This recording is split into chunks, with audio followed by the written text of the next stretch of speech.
Class 10 आज हम लोग जानेंगे ये क्रमवीर कथा के बारे में, जो कि बहुत ही इम्पोर्टेंट है। एग्जाम के दृष्टिकोण से बहुत ही इम्पोर्टेंट है। आप लोग इसको ध्यान देंगे। संस्कृत का ये 8वां अध्याय है। तो चलिए हम लोग चलते हैं कथा की ओर। ठीक है, आप लोग ध्यान से सुनेंगे। ये क्रमवीर का कथा जो जो इम्पोर्टेंट शब्द रहेगा उसको हम यहाँ लिखते जाएंगे। ठीक है, आप लोग इसको नोट कर लेंगे। तो चलते हैं। देखिए, सबसे पहले है इसमें क्रमवीर कथा में इसमें कहा गया, लेखक का कहना है कि संसार में वही पूज्य अथवा शीर्ष पद का आसीन हुआ है जिन्होंने लक्ष्य प्राप्ति के लिए दिन रात एक कर दिया है। देखिए, इसमें सबसे पहले हम लोग फर्स्ट पॉइंट जानेंगे। लक्ष्य प्राप्ति के लिए, लक्ष्य प्राप्ति के लिए, है ना, लक्ष्य प्राप्ति के लिए, यानी ये जो कथा है, ये क्रमवीर का कथा है, किस पे आधारित है? लक्ष्य प्राप्ति के लिए। इसमें लेखक कहते हैं कि जो व्यक्ति, मान लिया जाए वो कोई भी बिरादरी से हो, नीचे बिरादरी से, अगर वो मेहनत करेंगे, परिश्रम करेंगे, तो एक दिन वो क्या होंगे? लक्ष्य को अपना प्राप्त कर लेंगे। परिश्रम के बल पर कोई भी जीवन संग्राम में विजय प्राप्त कर सकता है।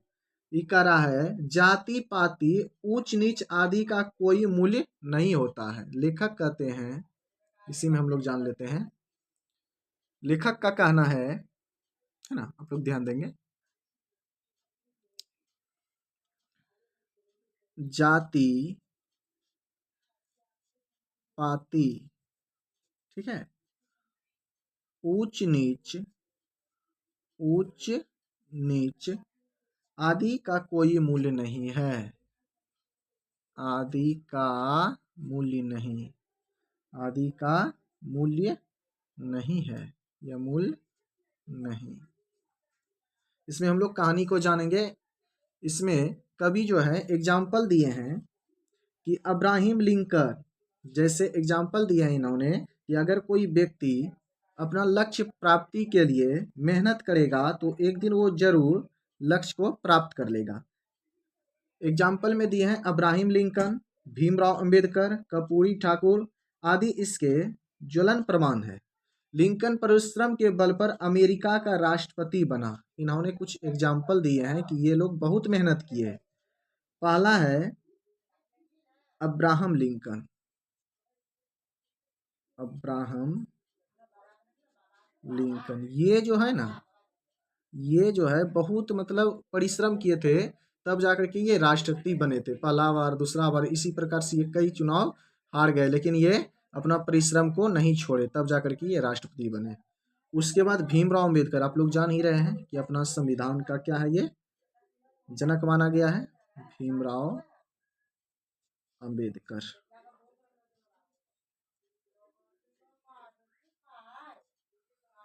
भीमराव अंबेडकर जो थे, इनको लोग क्या कहते थे कि ये बहुत निचली बिरादरी से है, ये क्या पढ़ेगा, है ना। तब भी इन्होंने कितना अच्छा अपना मेहनत के बदौलत, देखिए आज संविधान का जनक ये कहलाता है, भीमराव अंबेडकर। एक उसी प्रकार से है कर्पूरी ठाकुर। कर्पूरी ठाकुर ये जो हैं, ये जो कर्पूरी ठाकुर हैं, इन्होंने क्या किया था? ये बिहार के मुख्यमंत्री बने थे। एक बार ये भी क्या बने थे? बिहार का मुख्यमंत्री बने थे। ये भी अपने दम पर इन्होंने बन के दिखाए थे। तो अब मेन हम लोग कथा की ओर चढ़ेंगे। ये जो क्रमवीर कथा है, ये क्या कहना चाहता है? देखिए, इस पाठ में दिखाया गया है कि एक गांव रहता है बिहार में। ध्यान देंगे, बिहार, बिहार में एक गांव है, ठीक है, जिसका नाम रहता है भीखन टोला। एक गांव रहता है जिसका नाम रहता है भीखन टोला। भीखन टोला, हाँ, भीखन टोला नामक गांव में यहाँ क्या रहता है?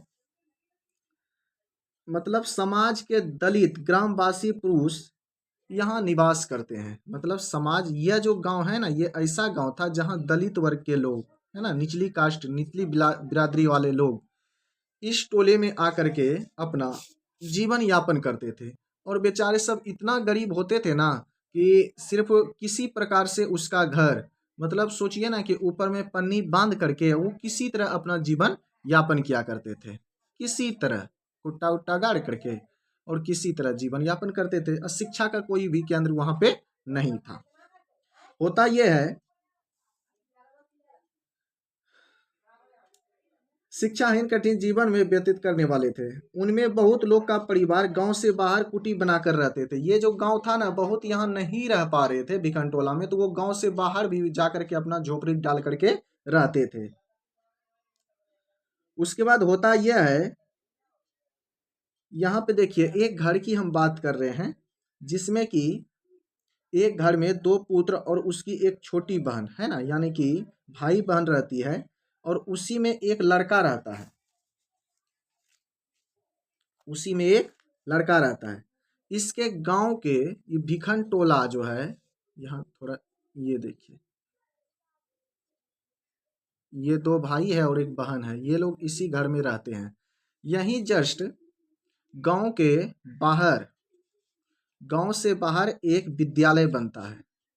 ठीक है, उस गांव से 1 कोस मात्र की दूरी पर, 1 कोस की दूरी पर, 1 कोस की दूरी पर क्या बनता है? एक विद्यालय बनाया जाता है, प्राथमिक विद्यालय। ये जो विद्यालय है ना, प्राथमिक विद्यालय बनाया जाता है। विद्यालय ये कौन बनाता है? विद्यालय प्रशासन द्वारा। ये विद्यालय किसके द्वारा बनाया जाता है? प्रशासन के द्वारा। प्रशासन के द्वारा एक विद्यालय बनाया जाता है। अब ध्यान से सुनिएगा कहानी, करमवीर कथा। ये जो है विद्यालय जब बनता है ना, तो यहाँ पे एक शिक्षक जो आते हैं, है ना, वो शिक्षक क्या करते हैं? वो स्वयं जाते हैं ये गांव घूमने के लिए, भिखनटोला गांव घूमने के लिए। यहाँ पे सगर घूमते हैं, उसको लगता है कि बच्चा यहाँ से लेना उचित रहेगा, क्योंकि गरीब घर का है। तो उसी में एक बच्चा जो है धूला में खेल रहा था, है ना। एक बच्चा क्या कर रहा था? धूल से वो पूरा भरा हुआ खेल रहा था। दलित बालक को देखकर उसका अत्यंत रमणीय स्वभाव से भरपूर हो गया वो शिक्षक का। इस बालक को शिक्षक ने अपने विद्यालय में लाकर स्वयं पढ़ाना शुरू किया। इसको बोला, जब शिक्षक ये गांव घूमने आए ना, तो एक बालक को देखा कि वो धूल में खेल रहे थे। उसको बोले, क्या बाबू आप पढ़ना चाहोगे? तो बच्चा बोला, हाँ हाँ बिल्कुल, क्यों नहीं। तो ये जो है इसका दाखिला यहाँ पे करवाए प्राथमिक विद्यालय में। टीचर खुद आकर के उस बच्चे को लेके गए। ठीक है, अब लेके जाने के बाद शिक्षक स्वयं उसको बढ़िया से पढ़ाते थे और उसका शिक्षा प्रारंभ किए। कहा गया है कि छात्रों का अध्ययन ही तपस्या है। अध्ययन समझते हैं ना, एक मुख्य पॉइंट है, यहाँ लिखना चाहूंगा। छात्रों का अध्ययन ही तपस्या है। तपस्या है, यानी कि विद्यार्थी जो है उसका अध्ययन यानी कि पढ़ाई, अगर आप बढ़िया से पढ़ाई लिखाई करिएगा ना, तो वही आपके लिए तपस्या है। और दूसरी तपस्या आपको करने की कोई जरूरत अभी नहीं है। आपका मेन तपस्या है पढ़ाई। तो इसका मूल मंत्र दिया शिक्षक ने कि आप बाबू जो है बढ़िया से पढ़िए। बेचारा दरिद्र था, मतलब बहुत ही निचले कास्ट से, इसका परिवार का कोई लोग पढ़ा लिखा नहीं, सब इसी प्रकार से। तो किसी प्रकार गुरुजी का बात मान करके ये जो है, इसका नाम था राम प्रवेश राम, ठीक है ना, वही आगे चल करके करमवीर कहलाता है। इसका नाम क्या था? राम प्रवेश राम। इसको जब दाखिला करवाए तो ये जो है ना, ये गुरु जी का प्रिय हो गए। मतलब ये बेचारा इतना अच्छा से मेहनत करने लगा। अंधकार में भी जब ये घर आता था, तो इसका भाई बहन सब इधर उधर खेलने में रहता था, ये अपने से लालटेन जला करके, बढ़िया से दिया जला करके खूब अच्छे से तैयारी करने लगा। इसको मन लगने लगा पढ़ाई में। इतना ही नहीं, आगे चलते हैं कहानी को लेकर। उसके बाद अपने शिक्षक के द्वारा ऐसे उपदेश देने पर ही यह बालक पिता के अर्थात रहने लगे। छात्रों से और छोटे छोटे बच्चों को पढ़ाकर प्राप्त धन से शहर के महाविद्यालय। अब देखिए ये क्या करता था बच्चा, इसको जो थोड़ा सा छात्रवृत्ति मिलता था ना, छात्रवृत्ति स्कूल से, छात्रवृत्ति वो ले करके, और अपने से छोटे छोटे बच्चों को, छोटे छोटे बच्चों को ये क्या करते थे? पढ़ाते थे। और उससे जो बेचारे को पैसा हुआ राम प्रवेश राम को, देखिए सबसे पहले छात्रवृत्ति मिलता था, कुछ रुपया मिल ही जाता होगा, अपने से छोटे छोटे बालक को ये पढ़ाना शुरू कर दिए, उसके गार्जियन से इसको कुछ कुछ मुनाफा हुआ और ये क्या कर लिए, वो स्कूल जब ये प्राथमिक विद्यालय में पास हो गए, सबसे बढ़िया नंबर लाए, तो उसी पैसे के मदद से शहर के महाविद्यालय में प्रवेश पा लिया। अब ये कहाँ चले गए पढ़ाई करने के लिए, गुरुजी के उपदेश अनुसार यानी कि बातों को मानते हुए ये चले गए शहर में यानी कि महाविद्यालय, कॉलेज,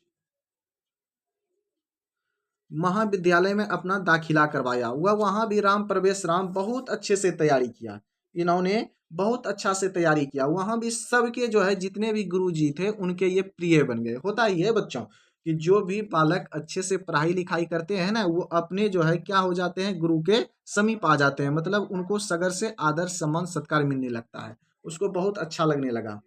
और इतना ही नहीं, वहां भी शिक्षक का प्रिय बना रहा और बिना समय बर्बाद किए पुस्तकालय में तथा अपने वर्ग में स्वाधान निरंतर हो गया। ये क्या करता था, जब टिफिन सब होता था ना, तो अन्य बच्चे लोग खेलते थे, लेकिन ये जो राम प्रवेश राम थे ये क्या करते थे ना, कि अपना समय बर्बाद ना करके ये पुस्तकालय में चले जाते थे।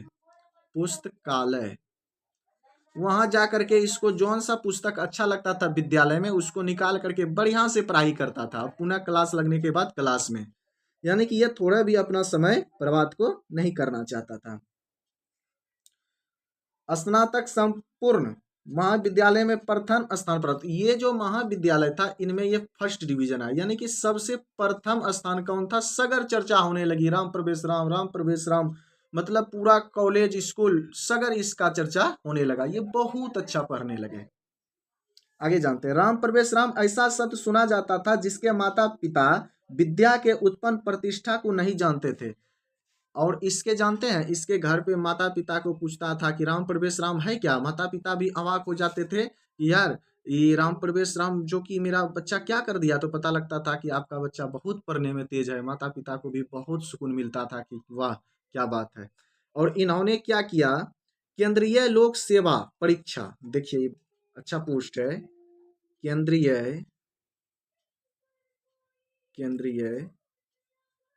लोक सेवा परीक्षा, इन्होंने केंद्रीय लोक सेवा परीक्षा में स्वाध्याय व्यापक विषय ज्ञान के कारण उत्पन्न स्थान प्राप्त किया।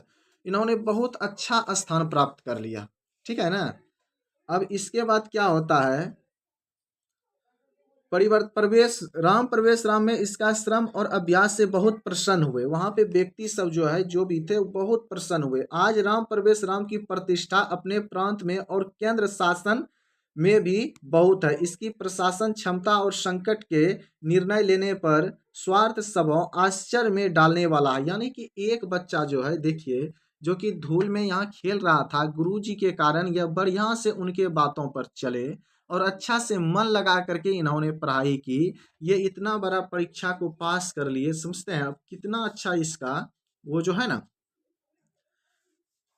बढ़िया से इसका पढ़ाई संपूर्ण हुआ। इसके बाद इसका माता पिता बहुत ही खुश हुए, इसका माता पिता बहुत ही उल्लास के मारे अपने बेटे का जहां सगर गुणगान राम प्रवेश राम, राम प्रवेश राम, इसको बहुत ही अच्छा लगा, प्रिय हुए। सत्य ही कहा है, उद्योगों पुरुष या उद्योगी पुरुष सिंह के पास ही लक्ष्मी आती है, यानी कि जो व्यक्ति मेहनत करता है ना उसी के पास लक्ष्मी आती है, और ये बहुत बड़ा ही आदमी बन गया। कौन, राम प्रवेश राम। यही है करमवीर कथा।